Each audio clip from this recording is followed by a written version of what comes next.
We've talked a lot about woke politics and sports here on the channel over the past year or so. More than I care to admit, honestly. Politics and sports are two things that should never converge.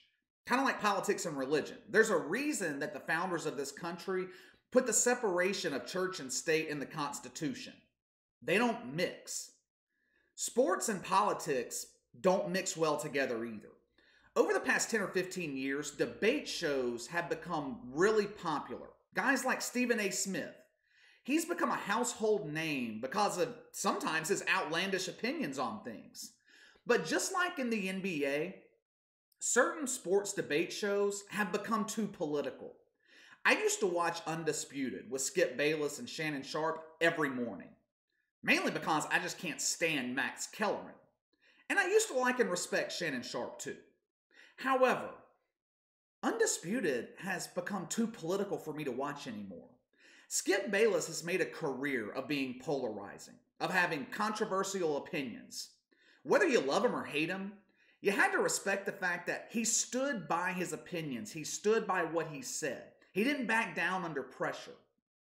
Over the past year, both Skip Bayless and Shannon Sharpe have gone woke. I've never been a big fan of Skip Bayless, but when all of this woke garbage started last summer in sports, I really thought that he would be the lone sports media personality that stood on the outside of the woke movement. He's made a career of having opinions that are outside the box, a lot of times opinions that most people don't agree with. So I didn't think it would be any different with woke politics. I thought Skip Bayless would be the counterpoint to Shannon Sharpe and his wokeness. Obviously, I was wrong. Skip Bayless might even be more woke than Shannon Sharpe is. And that's hard to do because Shannon Sharpe is one woke dude. Skip Bayless has sat by and agreed with everything that Shannon Sharpe says politically. All of the social justice, the equality, you name the woke talking point, and Skip Bayless agrees with it. Apparently, being woke pays off, and it pays well. Earlier this week, Skip Bayless agreed to stay on with Fox Sports for the next 4 years to the tune of $8 million a year, $32 million over 4 years.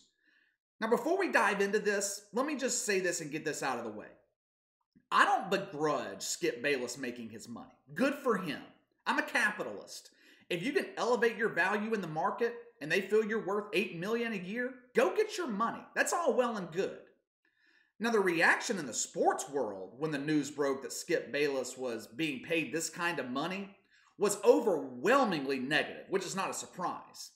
Clearly, he has not made many friends in the sports world. I couldn't find many positive reactions to this news. Just to put this salary into perspective, $8 million a year is the average salary of a role player in the NBA.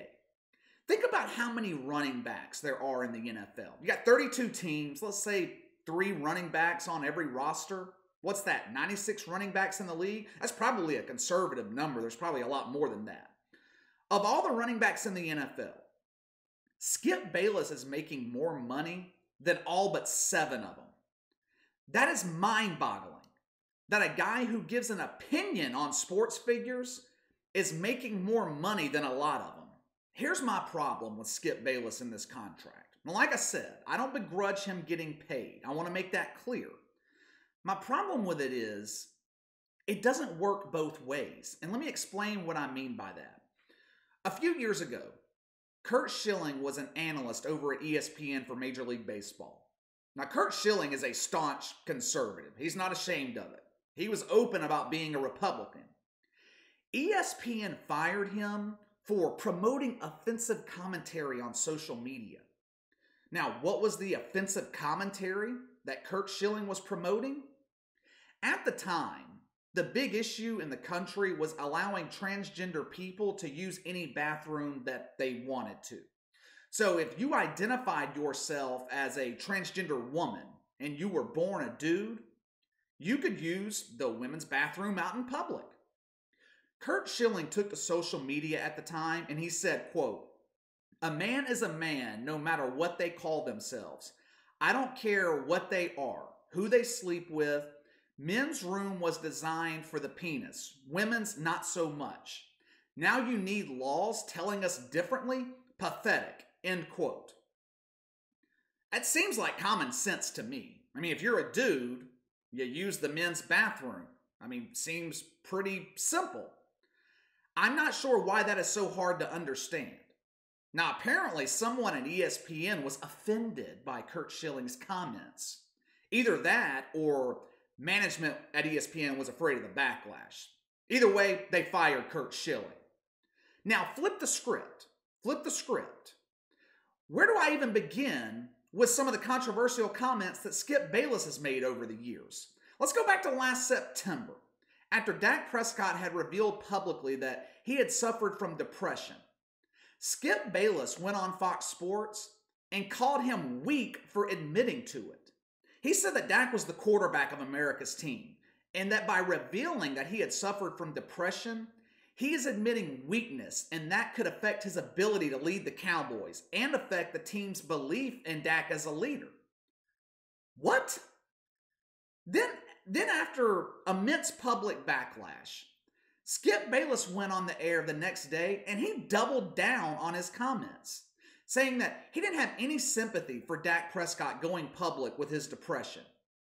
Now, what was the response from management at Fox Sports on these controversial comments on a serious topic? Did Skip Bayless get fired? No. Did he get suspended? No.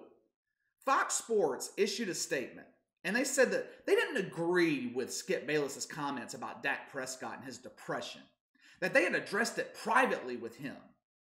And that was it. That was it. They just moved on. Nothing to see here. 6 months later, they reward him with a $32 million deal.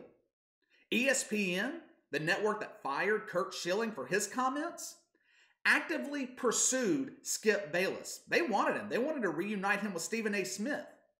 It is complete hypocrisy. And that is my biggest problem with this. ESPN, 15 or so years ago, they fired Rush Limbaugh for comments that he made about Donovan McNabb. Then they allowed Jemele Hill to turn SportsCenter into Woke Center, and they didn't do a damn thing about it.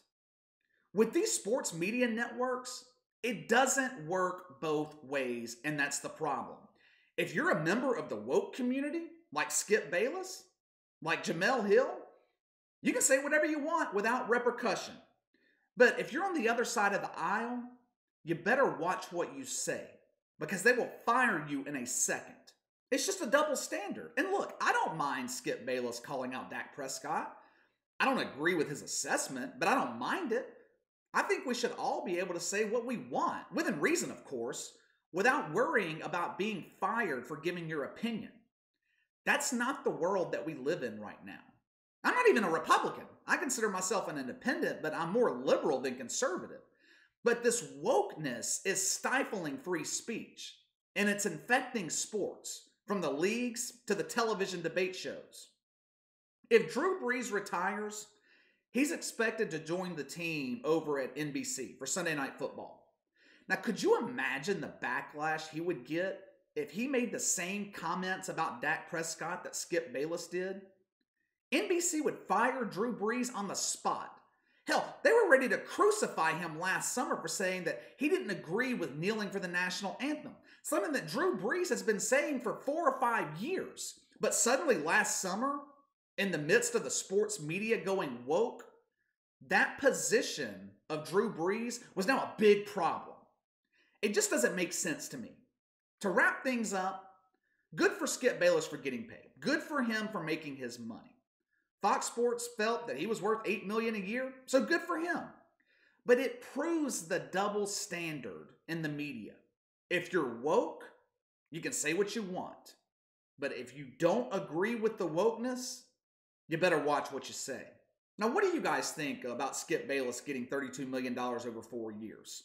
Does he prove the double standard in the sports media? And what do you guys think of Skip Bayless in general? Sound off in the comments below.